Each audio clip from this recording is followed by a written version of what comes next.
There is a specific, suffocating kind of silence that falls when a man realizes his entire existence is a carefully orchestrated lie. For Lorenzo Castellano, a man who ruled the New York underworld with an iron fist, that silence didn't come from a loaded gun. It came from a glowing screen. The rain lashed against the bulletproof windows of the sprawling Oheka Castle estate on Long Island, a fitting percussion for the restless mind of Lorenzo Castellano.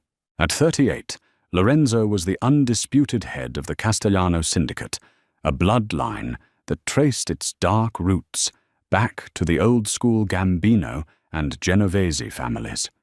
He was a man who traded in fear, a phantom who controlled the shipping ports from Jersey to Brooklyn, a boss whose mere whisper could bankrupt a politician or end a rival's life. Yet in the dim amber light of the master bedroom, Lorenzo didn't look like a monster.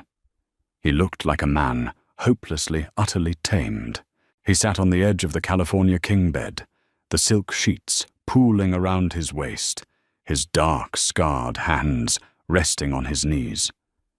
Beside him lay Vivian. She was the singular piece of grace in his brutal world. With her cascading honey-blonde hair, porcelain skin, and quiet, elegant demeanor, she was a civilian, an art appraiser he had met 2 years ago at a private gallery in Chelsea. She didn't know the exact nature of his business, or at least he had insulated her entirely from the blood and the violence. To Vivienne, he was simply a ruthless venture capitalist. He had built a fortress around her, buying her this sprawling estate, lavishing her with Cartier and private trips to the Amalfi Coast, desperate to keep one part of his soul uncorrupted. He watched her chest rise and fall in the rhythmic cadence of deep sleep. She had fallen asleep with her head resting on his chest, her soft fingers curled against his collarbone. For the first time in his violent life, Lorenzo had known peace.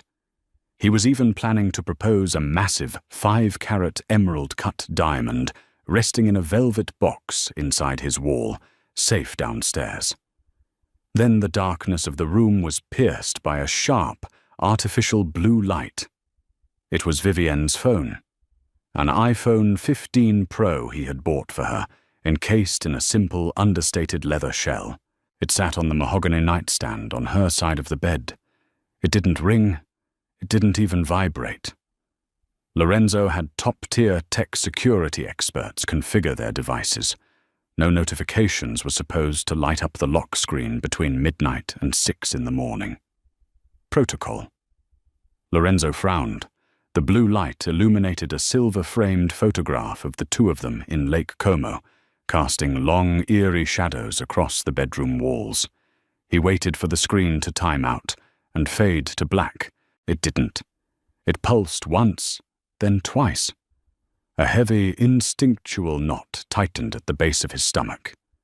You do not survive 2 decades in the Cosa Nostra by ignoring your gut. Lorenzo's survival was built on paranoia. Every shadow was a threat. Every anomaly was a warning. The phone pulsing without a notification banner was an anomaly. Moving with the silent, fluid grace of a predator, Lorenzo slipped out of bed. He didn't put on a shirt, leaving his heavily tattooed torso bearing the ink of Omerta, and his family crest exposed to the cool, air-conditioned air. He walked around the bed and stared down at the device. The screen was completely blank, save for a tiny, pulsating red dot in the top right corner. It wasn't a text message. It wasn't an email. It was an encrypted ping. Lorenzo's jaw tightened. He picked up the device. It was warm to the touch, meaning it had been actively running a high-processing background application. He swiped up. The passcode screen appeared. He knew her passcode, or he thought he did. It had always been 1104, the month and day they had met at the Chelsea Gallery. He typed it in. Incorrect passcode. The knot in Lorenzo's stomach turned to ice. She had changed it. Why a civilian with nothing to hide doesn't silently change a passcode on a shared secure network without mentioning it. The paranoia, the dark passenger that had kept him alive through 3 mob wars, whispered violently in his ear. He looked at Vivian. She shifted in her sleep, murmuring something softly, pulling the silk sheet up to her bare shoulder. She looked like an angel. But the devil was an angel once, too. Lorenzo walked out of the bedroom, the phone clutched in his massive hand, and padded barefoot down the long, shadowed hallway to his private study. He locked the heavy oak door behind him, turning on the brass desk lamp. He walked over to the crystal decanter and poured himself a heavy measure of Macallan 25. He didn't drink it. He just needed the smell of the oak and peat to anchor him. He sat in his leather chair and stared at the locked screen. He had 3 attempts left before the phone would initiate a factory reset, a security measure he had personally demanded his tech guy, a hacker named Paulie Fingers Russo, install on all family phones. If it wasn't the day they met, what was it Lorenzo thought about the psychology of passwords? People chose things that were deeply ingrained in their subconscious. Birthdays too obvious. He closed his eyes, thinking about the past 2 years. What numbers mattered to her? Then a cold, sickening thought struck him. The day of the Castellano restaurant bombing. April 12th, 0412. It was the day his father was assassinated, the day Lorenzo was forced to take the throne of the syndicate. It was the darkest day of his life, a day he had confided in Vivian about, in a rare moment of vulnerability. His thumb hovered over the screen. He typed 0412. The screen unlocked. Lorenzo stopped breathing. The silence in the study was absolute, deafening. Why would she use the anniversary of his father's brutal murder as her passcode he was in? But the home screen looked entirely normal. Instagram, Vogue, a few puzzle games, a calendar, a calculator. Standard applications for a high society art appraiser. Lorenzo's thumbs moved mechanically, his eyes scanning for the anomaly. He opened the photos. Nothing but pictures of their dog, her art, exhibits their vacations. He opened her standard messages. Conversations with her sister in Paris, her yoga instructor, her clients. Nothing. He leaned back, dragging a hand down his face, feeling a sudden wave of guilt. He was projecting his dark world onto her. She was innocent. Maybe she used 0412 as a way to honor his grief. Maybe he was just a paranoid, broken man who couldn't accept that someone purely good could love him. He was about to lock the phone and return it to the nightstand when his eye caught the calculator app. It was located on the 3rd page of her home screen, tucked away in a folder labeled Utilities. But Lorenzo noticed something. The icon was slightly off-center, the gray tone a shade too dark for standard iOS design.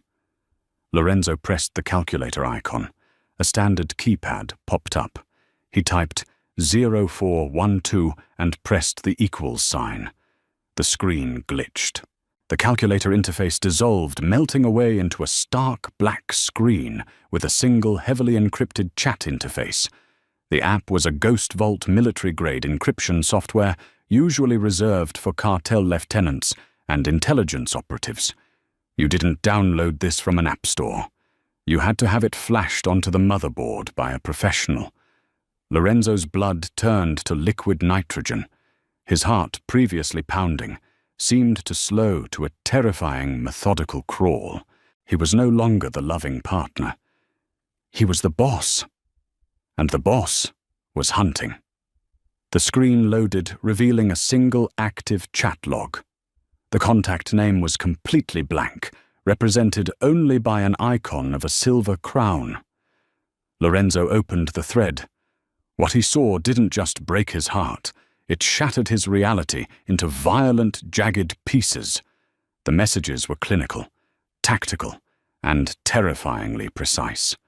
Silver Crown status. Vivian target is asleep. The perimeter guard rotation on the east wing changed. 3 men, now not 2. Blind spot remains at the greenhouse. Silver Crown acknowledged. The offshore accounts Vivian transferred. He still trusts the shell company in the Caymans. I have the secondary authorization codes. Lorenzo stared at the words. Target. She called him the target. The air left his lungs. He felt a physical pain in his chest so sharp and profound he almost doubled over. He scrolled up his thumb, swiping frantically through weeks, months of meticulously logged betrayal. Every move he made, every meeting he had at Balthazar, every quiet conversation he had whispered into her hair in the dead of night, she had weaponized all of it. Vivian, October 14th. He's moving the shipment through the port of Newark on Thursday. Container 884-Delta. Inform the feds, let them seize it to weaken his cash flow. Lorenzo remembered that bust. It had cost the Castellano family $12 million and sent 2 of his best captains to federal prison. He had spent weeks tearing his organization apart, looking for a mole, torturing men he had known since childhood, putting a bullet in the head of a loyal lieutenant, because the evidence circumstantially pointed to him. And the rat was sleeping in his bed. Rage pure, unadulterated, and blindingly white surged through Lorenzo's veins. His grip on the phone tightened until the edges of the case groaned under the pressure. But he didn't stop reading. He needed to know who held the leash, who was the Silver Crown. Was it the Lucchese family, the Russians out of Brighton Beach? He scrolled further back. Back to a year ago. Back to the week he had bought her the Oheka Castle estate. Vivian. He bought the house. I am fully embedded. He suspects nothing. He looks at me like I am his salvation. Silver Crown, good girl. Make him love you completely. A man who loves is a man who leaves his throat exposed. We take the empire piece by piece, and then we take his life. For what he did to me. For what he did to me. Lorenzo's eyes narrowed. He scrolled up rapidly, hunting for an image, an audio file, anything that would unmask the phantom on the other end of the line. Finally, he found a voice note dated 6 months prior. Lorenzo hesitated. He reached into his desk drawer, pulled out a pair of encrypted tactical earbuds, and plugged them into the phone. He placed one in his right ear. He pressed play. A raspy, wet voice, characterized by a heavy Sicilian accent and a mechanical wheeze, the sound of a man who had survived a crushed windpipe, filled Lorenzo's ear. Patience mia Columba, my dove. The Castellanos took my empire. They took my blood. You will bleed him of everything he loves, everything he owns, and when he has nothing left but you, you will look him in the eyes, tell him your real name, and pull the trigger. Papa is proud of you. The phone slipped from Lorenzo's hand, clattering onto the mahogany desk. The voice. He knew that voice. It was a voice that haunted his nightmares, a voice he thought he had silenced forever 5 years ago on a rain-slicked dock in Red Hook. Matteo Rossi, the boss of the Rossi crime family, the man who ordered the car bomb that incinerated Lorenzo's father. 5 years ago, Lorenzo had hunted Rossi down, shot him twice in the chest, and once in the throat, watching his lifeless body tumble into the freezing black waters of the East River. The body was never recovered. The underworld assumed he had washed out to sea. He hadn't. Rossi had survived. And he had sent his daughter. Vivian wasn't a civilian. She wasn't an innocent art appraiser from Chelsea. Her entire identity was a meticulously crafted fabrication funded by the remnants of the Rossi fortune, designed to infiltrate the one place no rival mobster could ever reach Lorenzo's heart. She was Vittoria Rossi, the exiled daughter, the ghost Lorenzo looked down at his own hand. It was trembling, not out of fear, but out of a violent, seismic shift in his psyche. He reached for the crystal glass of Macallan. He gripped it so hard that the heavy crystal shattered in his palm. Shards of glass bit deep into his flesh, slicing his palm open. Blood, dark, hot, and thick, spilled over his fingers, dripping onto the pristine mahogany desk, staining the leather blotter. He didn't flinch. He didn't feel the pain. The physical sensation was completely eclipsed by the catastrophic agony in his chest. For 2 years, every kiss was a lie. Every late-night confession, every tear she wiped from his cheek when the burden of the crown grew too heavy. She had lay beneath him, whispered that she loved him, while calculating the precise angle at which to slide the knife into his back. He looked at the glowing screen again. A new message popped up in real time. Silver Crown execute Phase 4 tomorrow. When he leaves for the sit-down with the Risotto crew plant, the tracker on his armored SUV. The ambush is set for the Brooklyn Bridge. We finish it. Vivienne understood. Good night, Papa. Lorenzo closed his eyes. The breath that shuddered out of his lungs sounded like the final gasp of a dying animal. In that singular moment, the Lorenzo Castellano who wanted to leave the mob, who wanted to marry a beautiful art appraiser and live a quiet life, died. The man who opened his eyes a second later was the devil of New York, the ruthless, cold-blooded apex predator who had built a mountain of skulls to take the throne. He calmly wiped his bloody hand on a monogrammed handkerchief. He picked up her phone, making sure not to smear blood on the screen, and navigated out of the ghost vault. He locked the device, wiping it clean of his fingerprints. Lorenzo walked back down the dark hallway, the silence of the massive estate now feeling like a tomb. He re-entered the master bedroom. The air conditioning chilled the sweat on his skin. He walked over to the nightstand, placed the phone exactly where he had found it, at the exact same angle. Then he stood over the bed. He looked down at Vivienne, at Vittoria Rossi.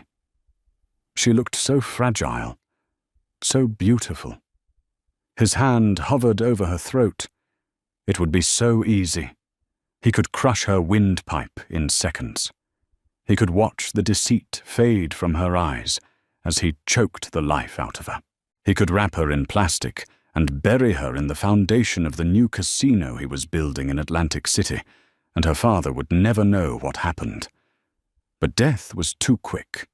Death was a mercy. She wanted to play a game of psychological warfare. She had underestimated the darkness she was dancing with. She had successfully infiltrated a monster's lair, but she had forgotten one crucial detail. Monsters don't just kill their prey. They play with it. Lorenzo's lips curled into a cold, terrifying smile that didn't reach his dead eyes. He slid back under the silk sheets, the scent of her lavender perfume washing over him. He pulled her warm, soft body against his chest, wrapping his arms around her. He could feel her heartbeat against his ribs. It was steady, calm. I love you, Vivienne, he whispered into the darkness, his voice smooth and laced with arsenic. She shifted in her sleep, smiling softly at the sound of his voice, and nestled closer against his neck. And tomorrow, Lorenzo thought, staring blindly into the shadows of the ceiling, I am going to drag you and your father straight to hell. Sunlight poured through the floor-to-ceiling windows of the Oheka Castle dining room, casting a warm, golden hue over the mahogany table. To an outside observer, it was a picture of domestic perfection. Lorenzo sat at the head of the table, dressed in a custom charcoal Brioni suit, sipping a double espresso.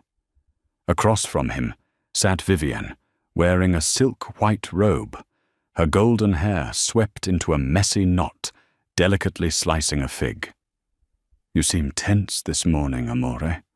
Vivienne murmured, her voice laced with the perfect amount of gentle concern.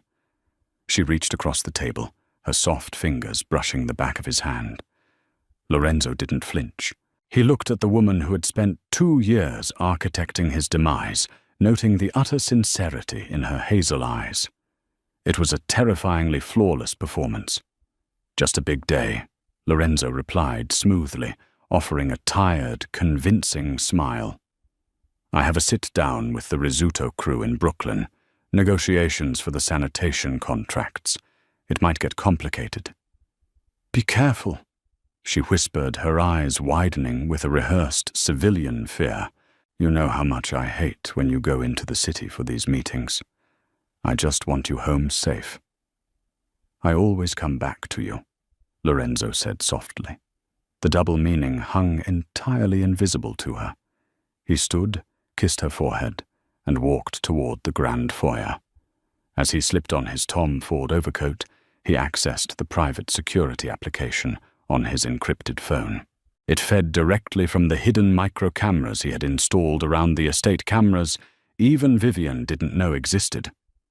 Lorenzo watched the screen as he walked to the garage. On the feed, the moment the front door clicked shut, Vivienne's sweet, concerned expression vanished. Her posture straightened. She moved with sudden tactical urgency, slipping into the mudroom and grabbing a small black magnetic object from inside her Prada gym bag. Lorenzo stepped into the cavernous climate-controlled garage, sliding behind the wheel of his black armored Cadillac Escalade. He waited. 90 seconds later, the camera feed showed Vivienne sneaking along the perimeter of the garage. She crouched low, completely out of sight of the standard security cameras she had mapped out, and reached under the rear wheel well of the Escalade. A soft metallic clink echoed through the garage. The GPS tracker was set. She hurried back inside, a phantom retreating into the shadows. Lorenzo started the engine, the massive V8 roaring to life. He drove out of the estate gates and headed toward the Long Island Expressway. 10 miles down the road, at a secluded rest stop, a black Lincoln Navigator was waiting. Lorenzo pulled over. His underboss, a ruthless, heavily scarred enforcer named Dominic, stepped out of the Lincoln and approached the window. "Boss!" Dominic grunted, leaning in. Lorenzo popped the door open and reached under the wheel, well retrieving the small, blinking black box. He tossed it to Dominic. "Put this on the decoy vehicle," Lorenzo commanded, his voice devoid of all emotion. "They're expecting me to cross the Brooklyn Bridge at noon. Matteo Rossi's men will be waiting to ambush the car. Let them hit it. But make sure the decoy is packed with enough C4 to level the entire bridge if they get too close. Break the detonator switch. It's a suicide trap for them." Dominic's eyes widened slightly at the name. "Rossi Boss. Matteo Rossi is dead. You killed him." "Ghosts learn to swim, Dom," Lorenzo said coldly. "What about Paulie? Did he get the trace?" Dominic nodded, handing Lorenzo a tactical tablet. Paulie cracked the Ghost Vault signal bouncing off the tracker. "Rossi isn't in New York. He's running the operation from a fortified warehouse on the docks in Port Newark. He thinks he's untouchable." "Nobody is untouchable," Lorenzo whispered, his eyes locking onto the blinking red dot on the tablet's map. "Gather the strike team. We aren't going to Brooklyn. We're going to Jersey." The air at Port Newark was thick with the smell of salt diesel and rust. Matteo Rossi sat in a wheelchair inside a cavernous shipping container that had been converted into a high-tech command center. A heavy scarf concealed the horrific scars on his throat, but it couldn't hide the malicious glee in his eyes as he watched a monitor, tracking a GPS signal, moving toward the Brooklyn Bridge. 2 minutes to the kill zone, one of his lieutenants announced, tapping away at a keyboard. "The Castellano vehicle is isolated." Matteo wheezed a horrific, jagged laugh. "My Vittoria. She broke the beast. Get the men ready to strike." But the strike never happened. Instead, The steel doors of Matteo Rossi's command center imploded, violently blown off their hinges by a targeted breach charge. The deafening concussive blast threw Rossi's men to the ground. Before the smoke could even clear, heavily armed tactical units wearing unmarked tactical gear flooded the room. Suppressed submachine guns coughed rapidly. Puffed, puffed, puffed. Within seconds, every Rossi loyalist in the room was dead, bleeding out on the cold steel floor. Matteo Rossi sat paralyzed in his wheelchair, his ears ringing, staring through the acrid smoke. Slowly the smoke parted. Lorenzo Castellano stepped into the room. He wasn't wearing a tactical vest. He was still in his bespoke Brioni suit, looking like a grim reaper draped in Italian wool. Rossi's eyes bulged in pure terror. He tried to speak, but only a wet, gurgling sound escaped his ruined throat. "Hello, Matteo." Lorenzo said, his voice a chilling echo of the void. "You should have stayed at the bottom of the East River." Lorenzo didn't monologue. He didn't gloat.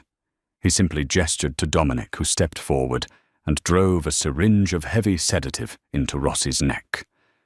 The old man slumped over, unconscious. "Load him up," Lorenzo ordered, "and text the girl." 2 hours later, Vivian stepped out of a sleek, black town car in front of an abandoned shipyard warehouse in Red Hook, Brooklyn. She was dressed elegantly in a black turtleneck and an Alexander McQueen trench coat, her phone clutched tightly in her hand. Lorenzo had texted her from his standard phone.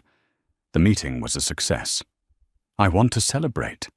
Come to the property I just bought for your new gallery. I have a surprise." She had checked the ghost vault twice on the ride over. No updates from her father. The GPS tracker had gone offline at the bridge.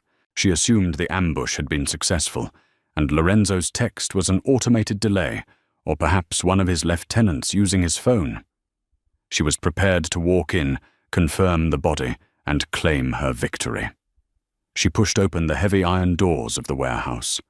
It was pitch black inside, save for a single blinding spotlight illuminating a chair in the center of the massive empty space. Vivian's breath hitched. She took a step forward, the click of her Louboutins echoing off the concrete walls. Sitting in the chair was not Lorenzo. It was Matteo Rossi. He was bound with heavy industrial zip ties, bruised, bleeding from the mouth, and barely conscious. "Papa!" Vivian gasped, dropping her designer purse, her carefully constructed facade crumbling in a millisecond. She ran toward him, panic seizing her throat. "Papa, what happened? Where are the men?" "They're currently being fed into a commercial incinerator in Queens." A voice echoed from the darkness. Vivian froze. Her blood turned to ice. She turned around slowly. Lorenzo stepped out of the shadows, the darkness clinging to him like a second skin. He looked at her, not with rage, not with heartbreak, but with an absolute, terrifying emptiness. "Lorenzo," she stammered, instinctively taking a step back, her mind racing desperately to salvage her cover. "Lorenzo, thank God. This man, he sent men to grab me. He—" "Stop," Lorenzo commanded softly. The single word cracked through the air like a whip. "Just stop, Vittoria." Hearing her real name fall from his lips was the final blow. Vivian's knees buckled slightly. The game was over. The checkmate was absolute. "How?" She whispered, tears of genuine terror welling in her eyes. "How long have you known? Long enough to watch you plant a tracker on my car. Long enough to know your password was the day my father burned to death," Lorenzo said, walking slowly toward her, his footsteps echoing like a countdown. "You played a beautiful game, Vittoria. You had me. I was going to give you my name. I was going to give you the world." He stopped inches from her. She was trembling violently now, looking up at the monster she thought she had tamed, realizing she had only ever been his prey. "You're going to kill me," she sobbed, looking from Lorenzo to her battered father. Lorenzo tilted his head, studying her face. "Kill you, no. I told you I love you, Vivian. I bought you an estate. I bought you a life." He pulled a heavy manila folder from inside his coat and dropped it at her feet. It burst open, spilling bank statements, deeds and transfer records. "While my men were rounding up your father, Paulie was busy." Lorenzo explained, his voice smooth and devoid of mercy. Every offshore account the Rossi family had hidden emptied, the properties in Sicily signed over to shell corporations you can never trace. The alliances you thought you had built in the city, Dominic just sent them photos of your father, bound in this chair. "You are a ghost, Vittoria. You have $0. You have 0 soldiers." He looked down at Matteo Rossi, who was weeping silently. "Your father goes to a black site I own in the Nevada desert," Lorenzo stated clinically. "He will live the rest of his life in a concrete box, breathing through a tube, entirely alone." He turned his gaze back to Vivian. "And you are going back to Oheka Castle. You will live in the master suite. You will wear the diamonds I bought you. You will smile for the staff. But the perimeter is now guarded by 20 of my most ruthless men. The Wi-Fi is jammed. Your phones are destroyed. If you step 1 inch off the estate grass, they will shoot you in the kneecaps and drag you back inside." Vivian stared at him, absolute horror dawning on her face. Death would have been a consequence. This was hell. "You wanted to infiltrate my life." "Vittoria," Lorenzo whispered, leaning in so close she could smell the Macallan on his breath. He gently tucked a stray blonde curl behind her ear, the touch chilling her to the bone. "Congratulations. You're never ever leaving it." He turned his back on her and walked toward the iron doors, leaving the architect of his broken heart alone in the dark with the ruins of her father's empire. The ultimate power play isn't just about survival. It's about making your enemies live in the cage they built for you. Did you see that massive plot twist coming? If you loved this dark psychological mafia romance drama and want to hear more intense stories of betrayal, hidden identities, and epic revenge, smash that like button right now. Don't forget to share this video with your fellow story lovers, and subscribe to the channel for more thrilling audio dramas every week.